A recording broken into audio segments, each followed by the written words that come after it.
आकाश जी USA से। राधे राधे महाराज जी, आपके चरणों में कोटि कोटि प्रणाम।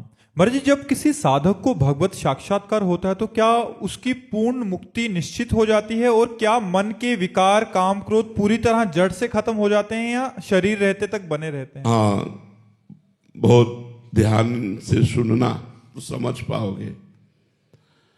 साधक जब साधना करता है तो उसके अंदर भोगों की चाह रहती है। भोग का सानिध्य प्राप्त होने पर गिरने के चांस रहते हैं। जब भगवत साक्षात्कार हो जाता है तब ये भोगाकर्षण खत्म हो जाता है। भोगाकर्षण नहीं होता।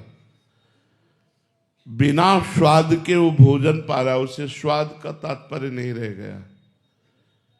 बिना किसी अपनेपन के, बिना ममता के वो आपसे प्यार कर रहा है, पर उसमें आपके प्रति न ममता है न आसक्ति है।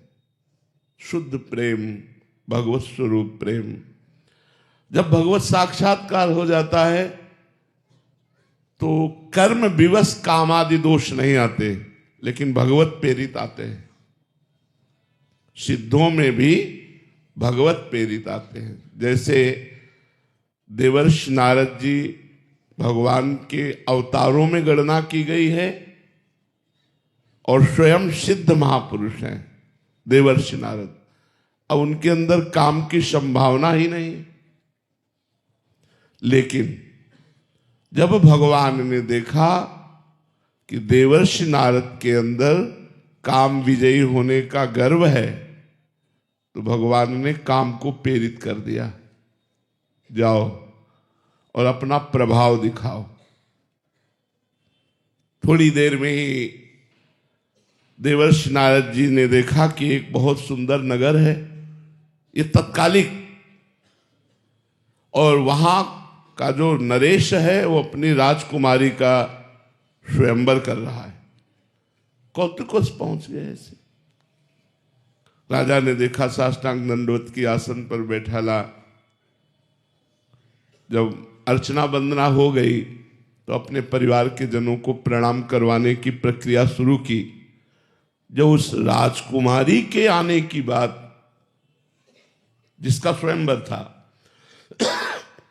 जे ही देवर्षि नारद जी ने उसको देखा, काम पीड़ित हो गए। बड़ी बड़ी अप्सराओं को भी देखने पर जिनका मन कभी विचलित नहीं हो सकता, वो देवर्षि नारद जी सिद्ध महापुरुष, भगवत प्राप्त महापुरुष, जब चाहे तब भगवान को बुला ले, ऐसी स्थिति के महापुरुष, उनको काम व्याप्त हो गया।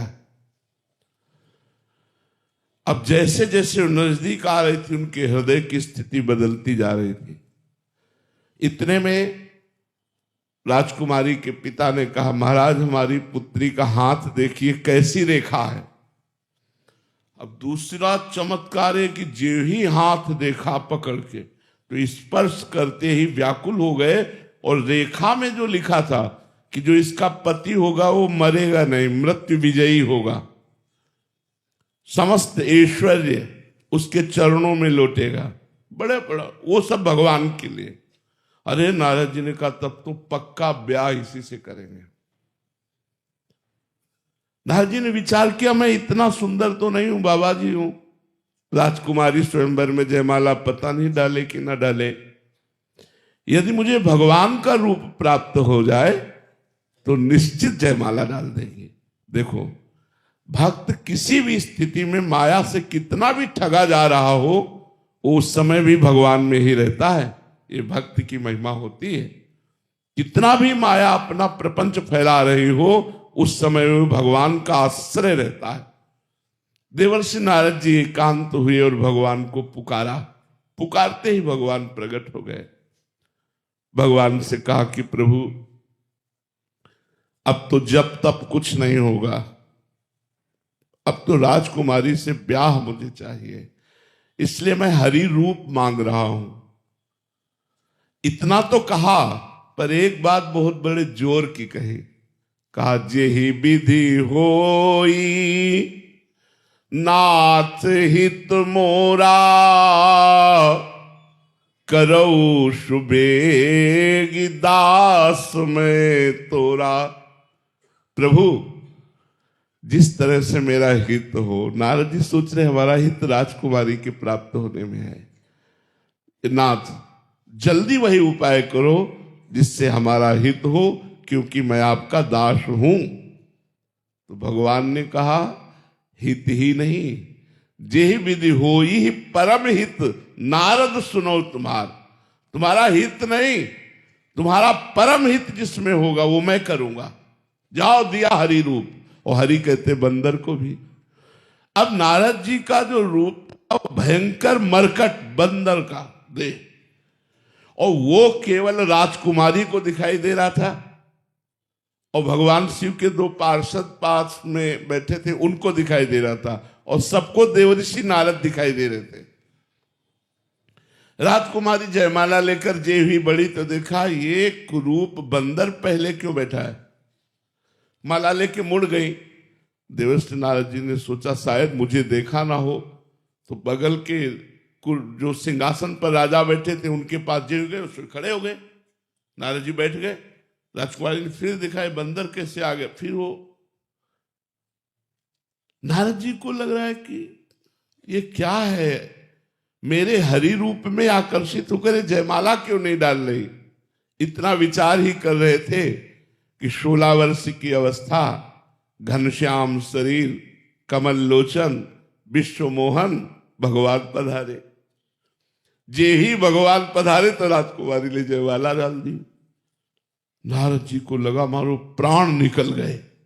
देखो काम विजयी महात्मा, भगवत प्राप्त महात्मा, लगा मानो प्राण निकल गए। अब क्या होगा, क्योंकि जयमाला तो भगवान शिव के पार्षदों ने कहा आप अपने को बड़ा सुंदर समझते हैं क्या, जरा जल में जाकर दर्पण में देखिए। तो उस समय उन्होंने जल में देखा, प्रति मरकट बदन भयंकर देही। अरे हमारे साथ छल, मैं इनको अपना स्वामी मानता था। देखो बुद्धि कितनी भ्रमित हो जाती। मैं इनको अपना स्वामी मानता था, मैं इनका दास हूं, और ये ऐसा। तो भले भवन अब बायन दीन्हा, पाओगे फलापन कीन्हा। आज पाला नारद से पड़ा है, तुम्हें दिखाऊंगा कि संत में कितनी सामर्थ होती है। और बड़े गुस्सा से वैकुंठ की तरफ चले तो रास्ते में ही मिल गए गलवैया दिए हुई राजकुमारी के, और देख के जल गए। कहा जाओ मैं साप देता हूं, जैसे मैं नारी के वियोग से दुखित हो रहा हूं, ऐसे तुम रोगे और दुखी होगे नारी के वियोग में। और जो मुझे बंदर की देही दी वही तुम्हारा सहयोग करेगी। जब साप दे दिया तब हरि माया दूर निवारी, तहा न रमा न राजकुमारी। जी भगवान ने माया हटाई तो न राजकुमारी जन लक्ष्मी जी कोई। अब देवर्षि नारद की बुद्धि शुद्ध हुई। अरे त्राहिमाम शरणागत प्रतिपाल, ये प्रभु मैंने क्या किया, आपको शाप दे दिया। मम इच्छा कह दीन दयाला। भगवान ने कहा सब मेरी इच्छा से हुआ है, जाओ जपहु जाय शंकर सतनामा, होई हृदय तुरंत विश्रामा। क्योंकि भगवान शंकर की बात नहीं मानी थी। भगवान शंकर ने मना किया था कि अपने को काम विजयी मत समझो, और ये काम विजय की वार्ता भगवान से मत करना जाके। तो जो सिद्ध पुरुष हैं, जो अवतारी पुरुष हैं, इनमें स्वाभाविक काम प्रवेश नहीं करता, इनमें भागवत प्रेरणा से काम प्रवेश करता है। क्योंकि भगवान के निज दास होते हैं। जैसे देवर्षि नारद जी जैसे महापुरुष, तो ऐसे सनकादि भी महापुरुष हैं। अब वैकुंठ पधारते हैं और जय विजय रोक देते हैं, तो रुके रहना चाहिए।